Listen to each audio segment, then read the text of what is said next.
안녕하세요. 오늘도 사연살롱을 찾아주셔서 감사합니다. 저는 30대 초반 여성이에요. 직업엔 귀천이 없다고 하죠. 하지만 이런 말이 존재하는 것 자체가 사람들이 직업에 대해 차별을 해왔다는 반증이 아닐까요? 제가 오늘 사연을 보내게 된 이유 역시 바로 직업에 대한 차별 때문이에요. 저희 엄마는 제가 중학교에 다니던 때까지도 남의 집 가정부로 일했어요. 제가 초등학교에 들어갈 무렵 오랜 투병 생활 끝에 아빠가 세상을 떠나셨어요. 당장 생계를 책임지며 어린 남매를 키워야 했던 엄마는 살 길이 막막했죠. 유일한 재산이었던 집마저 아빠 병원비로 고스란히 날리고 당장 새 식구가 살 집조차 없었으니까요. 그러던 중 엄마 지인의 도움으로 엄마가 입주 가사 도우미로 들어가게 됐어요. 다행히 주인집 지하에 살림집이 딸려 있어서 엄마와 우리 남매는 그곳에서 살 수 있었죠. 처음엔 창피함보다는 살 곳이 생겼다는 안도감이 더 컸어요. 하지만 사람 마음이 얼마나 간사한지 얼마 지나지 않아 사람들의 시선이 신경 쓰이더군요. 누가 뭐라 하지 않았는데도 괜히 대문을 나설 때마다 사람들 시선이 신경 쓰이고 우리 엄마가 이 집 가사 도우미라는 걸 눈치채지 않을까 혼자 안절부절했죠. 이런 걱정이 현실이 된 건 제가 중학교에 들어가면서였어요. 그 집엔 저와 동갑내기 딸이 있었거든요. 초등학교 시절엔 주인집 딸이 사립초등학교에 다닌 덕분에 저랑 학교에서 마주칠 일은 없었지만 중학교에 올라가면서 상황이 변했죠. 하필 우리가 같은 학교에 배정됐거든요. 그날 이후 전 늘 살얼음판 걷는 심정이었어요. 어린 마음에 혹시라도 우리 엄마가 가정불안한 사실이 학교에 알려지진 않을까 노심초사였죠. 그러던 어느 날이었어요. 주인집 딸인 지희가 주번이라 일찍 집을 나서느라 미술 준비물을 빼먹고 학교에 간 거예요. 주인 아줌마는 마침 등교를 하려던 저에게 미술 도구를 건네면서 지인의 반에 가져다 주라고 하셨어요. 전 내키진 않았지만 거절할 수도 없었어요. 그래서 미술 준비물을 들고 지인의 반에 가서 지희를 불렀습니다. 다행히 별 말 없이 건네주곤 돌아섰는데 누군가 물었죠. 누구야? 그러자 지희가 우리 집 가정부 딸 이렇게 대답을 하더군요. 마치 저보고 들으라는 듯 말이죠. 순간 전 너무 창피해서 정신이 흐려졌어요. 땡볕에 녹아버린 초콜릿처럼 바닥에 찰싹 들러붙는 기분이었죠. 제 뒤통수 뒤로 아이들이 웅성거리는 목소리가 고스란히 전해졌어요. 쟤 1학년 4반 강윤정 아냐? 쟤네 엄마가 지인의 가정부래. 그 길로 전 학교를 빠져나와 하염없이 걸었어요. 걷고 또 걷고 한참을 걸었죠. 얼마나 걸었을까? 하늘이 어둑어둑해지더라고요. 덜컥 겁이 났어요. 그제야 수업을 빼먹은 일이 떠올랐거든요. 책가방이 교실에 있다는 사실도요. 일단 가방부터 찾아와야겠다는 생각이 들어서 학교로 갔어요. 다행히 교실은 텅 비어 있더군요. 근데 제 가방이 없었어요. 낭패였죠. 가방이며 학용품, 게다가 도시락통까지 다 들어있는데 엄마한테 죽었다 생각하며 떨어지지 않는 발걸음을 이끌고 집으로 향했죠. 그런데 집에 와보니 제 가방이 책상 위에 놓여있지 뭐예요? 그때였어요. 오빠가 들어왔죠. 야, 너 책가방 버려두고 어딜 갔다 와? 3살 위 오빠가 절 나무라며 말했어요. 전 오빠 얼굴을 보자 참았던 눈물이 주르륵 흘렀죠. 오빠는 그런 절 보곤 내심 놀라놓고도 아무렇지 않은 듯 다신 그러지 말라고 하곤 방을 나갔어요. 전 혹시 지희가 제 책가방을 가져온 건가 했는데 알고 보니 제가 학교에서 오지 않자 엄마가 오빠를 저희 학교로 보냈고 교실에 덩그러니 남아있던 제 책가방을 오빠가 들고 온 거였죠. 그리고 다음날 교실 문을 열고 들어갔더니 제 등장과 함께 교실은 찬물을 끼얹은 듯 조용해졌어요. 그리곤 반 아이들이 속닥거리며 제 눈치를 살폈습니다. 그때였어요. 철딱선이 없기로 유명한 반 친구 하나가 저한테 와서 물었죠. 야, 니네 엄마 가정부라며? 그렇게 전교생이 다 알아버렸죠. 선생님들 모두. 싫었어요. 가난한 엄마도 싫고 일부러 우리 엄마가 가정부란 사실을 알린 지희도 싫고 이 상황을 어쩌지 못하는 내 자신도 다 싫었어요. 그날 이후 전 툭하면 학교에 빠졌고 학교에서 소위 날라리로 불리는 친구들과 함께 다니면서 나쁜 짓도 하고 다녔죠. 당시 철없던 저는 엄마 속을 어지간히도 썩혔어요. 제가 정신을 차린 건 우리가 그 집을 나와 다른 곳으로 이사를 했던 중3 여름부터였어요. 어차피 대학에 갈 성적도 안 되고 일찍 취직해 돈이나 벌자는 심정으로 실업계 고등학교에 들어갔는데 수업도 재밌고 무엇보다 집에서 많이 떨어진 곳에 위치한 학교라 우리 집 사정을 아는 사람이 없어서 좋았어요. 그 학교에서 친구도 사귀게 된 저는 예전처럼 모범생으로 돌아갔습니다. 3학년 2학기 때는 일찌감치 취업에 성공해서 직장 생활을 하며 돈을 벌었어요. 엄마는 그동안 모은 돈으로 작은 분식집을 차렸고요. 장사를 하는 와중에도 엄마는 부업으로 맛간장이나 각종 청을 만들어 팔았어요. 가정부로 일하던 당시 알게 된 인맥을 통해 아름아름 팔았는데 입소문이 꽤나 있어서 벌이가 좋았죠. 분식집 매상보다 나을 때도 있을 정도로요. 분식집 일만 해도 여자 혼자 하기에 힘에 부칠 판에 부업까지 하려니 엄마는 쉬는 날 하루 없이 일을 해야 했어요. 일을 마치고 잠자리에 들 때면 언제나 앓는 소리를 할 정도로 힘에 부쳐 보였어요. 굳이 그렇게까지 하지 않아도 먹고 살 수 있는데도 엄마가 이렇게 억척을 떨며 돈을 번 데에는 이유가 있었습니다. 바로 저희 오빠 때문이었죠. 인물 좋고 공부 잘하고 성실한 FM인 오빠는 엄마가 살아가는 이유였어요. 더 이상 개천에선 용이 나지 않아. 돈 들여 가르쳐야 용도 되고 하는 거지. 엄마는 하나뿐인 아들만큼은 자신 손으로 용을 만들어 승천시키겠다는 의지로 번 돈을 고스란히 오빠 교육에 쏟아부었어요. 덕분에 오빠는 엄마가 그렇게 염원하던 S대에 들어갔고 없는 살림에 호주 어학연수까지 다녀올 수 있었죠. 그리곤 남들 모두 부러워하는 대기업에 떡하니 취업이 됐고요.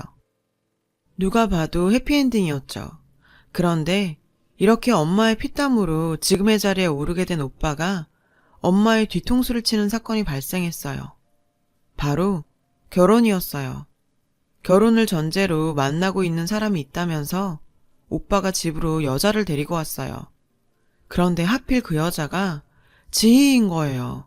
주인집 딸 전지희요. 아니, 네가 여긴 어떻게? 전 지희를 보자 심장이 쿵 내려앉는 것 같았어요.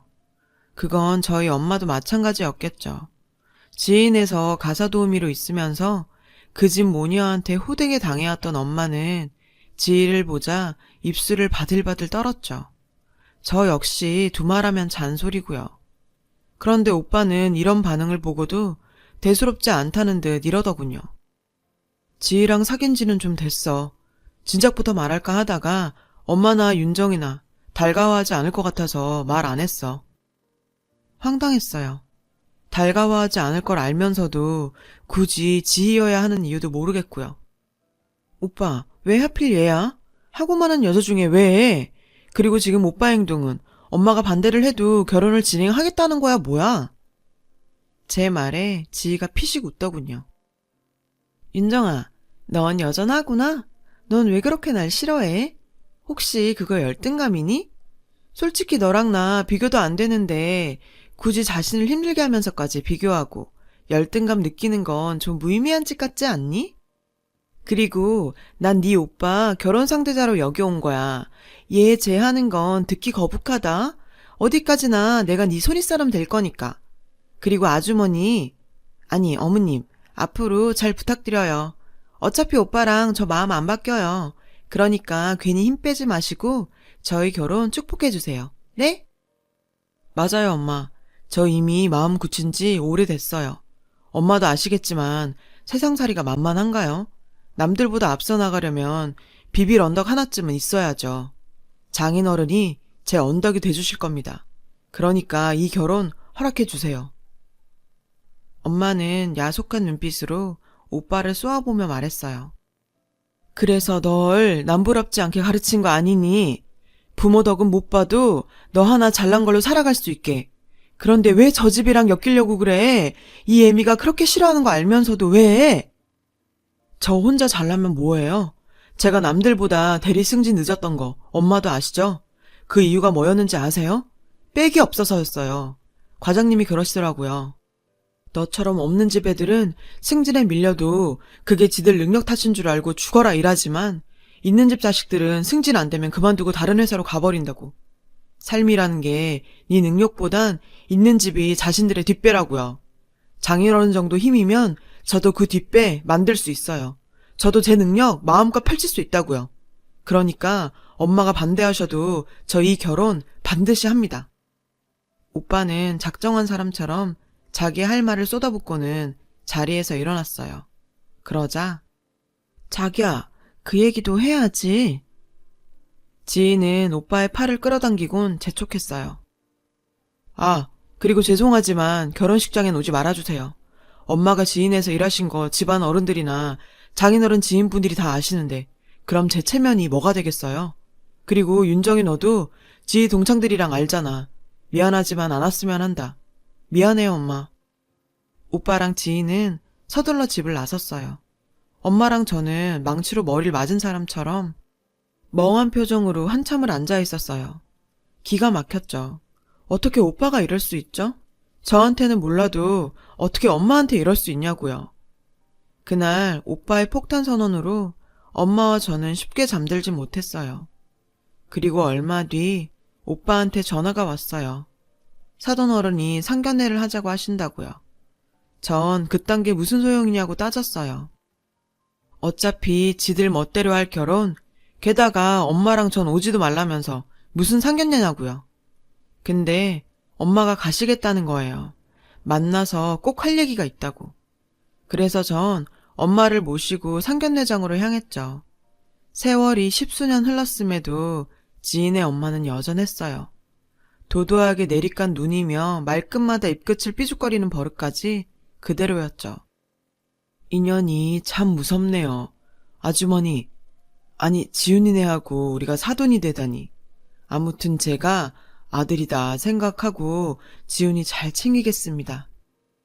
평소에 집에서 욕을 입에 달고 살던 지인의 아빠는 점잖은 척 얘기를 하더군요. 하지만 지인의 엄마는 달랐어요. 사실 난 아직도 지훈이가 맘에 안 들어요. 지 혼자 살려면 뭐래? 나고 자란 배경이 이 수준인데. 사람이 환경은 무시할 수 없거든. 그래도 어떡해. 우리 지희가 지훈이 아니면 안 된다는데. 그러니까 지훈이 엄마 뭐 시본 표정으로 뚱하게 있지 말라고. 자기 눈엔 자기 아들이 최곤지 모르겠지만 내 눈엔 내 딸이 최고니까. 나도 내 딸이 아까운 건 마찬가지라고. 아, 속상해 죽겠어. 어디서 사돈이라고 저런 집구석을. 이건 뭐 격이 맞아야 어디서 얘기라도 꺼내지. 지희 엄마 말이 끝나자 지금껏 침묵하고 있던 엄마가 입을 열었어요. 맞아요. 사람이 나고 자란 환경 중요하죠. 아주 중요하죠. 그래서 제가 이 결혼을 반대하는 겁니다. 사모님, 제가 하나만 묻죠. 지희 사장님 호적에 올라있다고 치고 사모님은 올라있나요? 제가 알기론 아직 평창동 큰 사모님이 이혼을 안 해주신 걸로 아는데 그럼 여전히 동거인 신분이겠군요. 뭐야? 그래, 나 이 양반 동거인이다. 그래서 뭐? 고작 그거 하나 꼬투리 잡겠다고 이 갈고 나온 거야? 누가 천안종자 아니랄까봐 기가 막혀. 내가 이래서 질 떨어지는 천안집구석이랑 안 엮이려고 했던 거라고. 지희 엄마는 말끝마다 천안집구석이라며 우리를 자극했어요. 그리고 그 말이 우리 엄마를 자극해 결국 지희 엄마한테 되돌아갔죠. 천안집구석이요? 천하면 그쪽보다 천하겠습니까? 이깟 결혼 하든 말든 이 말은 안 하고 넘어갈까 했는데 이렇게 나오시니 저도 못 참겠네요. 사모님, 지 누구 딸입니까? 사장님 딸 아니죠? 언젠가 사모님 차를 몰고 있는 조 실장님이 그런 얘기를 하더군요. 지 생부 원효로에 있는 한 캬바레 제비라고. 한창 춤바람 나서 사장님 몰래 춤추러 다니던 때 만나 붙어먹은 사이라고요. 사모님 생각하면 10번이고 지 출생의 비밀을 사장님께 알리고 싶지만 어린애 인생 망치는 게 안타까워서 입 다문다고요. 근데 난 더 이상 입 못 다물겠네요. 내 새끼 인생 망칠 판인데 내가 뭔들 못하겠어요. 천안 집안? 그쪽 집구석보다 천안 집안이 또 있겠어요? 조광지천 놔두고 불륜 저지르고 사는 주제들이 돈 좀 있다고 유세 부리며 안팎으로 더럽게 살면서 누구 보고 출신을 운운해? 지훈아, 너도 똑똑히 들어라. 툭하면 비서에 골프장 캐디 건드려서 돈으로 입마금하는 장이네. 남의 남편 홀려 사는 상간녀 주제에 자식은 밖에서 몸뚱아리 막 굴려서 만들어온 장모. 이게 네가 바라던 뒷배냐? 더럽고 추잡한 것들이랑 어울려 살고 싶으면 네 마음대로 해라. 난 이렇게 천한 집구석이랑 사돈 맺는 거 거절할란다. 윤정아, 가자. 엄마의 폭탄 발언에 지희 엄마는 사색이 됐고 지희는 금방이라도 울음이 터질 것처럼 변했어요. 문제는 지희 아빠였죠. 당장이라도 터질 것처럼 얼굴이 붉게 타올랐어요. 그 사이에서 황당한 표정이 된 오빠는 얼른 자리를 털고 우리를 따라 나섰고요. 그렇게 우리 세 식구가 방을 나오고 나자 안에서는 부수고 싸우고 비명 지르는 소리가 들려왔어요. 툭하면 성질날 때마다 집에서 골프채를 휘두르던 사장님 성격에 남의 자식을 속아서 지금껏 키웠다는데 용서가 되겠어요? 뭐 그렇게 그날 이후 자연스럽게 혼사 문제는 끝이 났죠. 그리고 엄마는 오빠를 집에서 내쫓았어요. 언제고 부모 등에 칼 꼽을 놈이라면서 그간 오빠한테 들어간 돈 다 뱉어내라며 그 돈 갚기 전엔 집에 한 발자국도 못 들여놓는다고 말이죠. 한동안 대문 밖에서 손이 발이 되게 싹싹 빌던 오빠는 다달이 엄마 통장으로 돈을 붙이면서 여전히 사과 중이지만 엄마는 아직 화가 안 풀린 모양이에요. 말도 많고 탈도 많았던 가을이 지나고 어느덧 쌀쌀한 겨울이 다가왔네요. 언젠가는 우리 집에도 온 가족이 모여 아랫목에서 군고구마를 먹을 수 있는 따뜻한 날이 오겠죠. 지금까지 제 사연을 들어주셔서 감사드리고요. 아무쪼록 감기 조심하세요.